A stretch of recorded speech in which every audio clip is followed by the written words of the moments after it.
Hi everybody, welcome to the EduFriends Afrikaans reading course.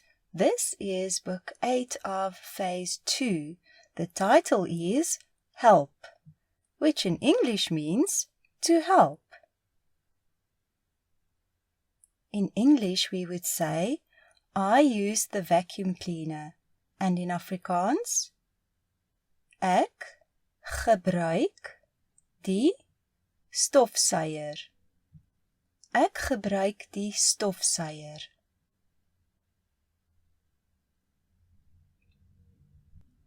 I dig with the spade. Ek spit met die graaf. Ek spit met die graaf.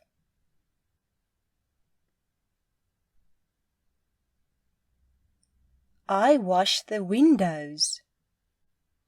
Ek was die vensters.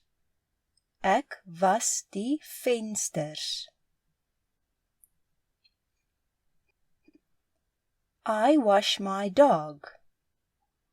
Ek was my hond. Ek was my hond.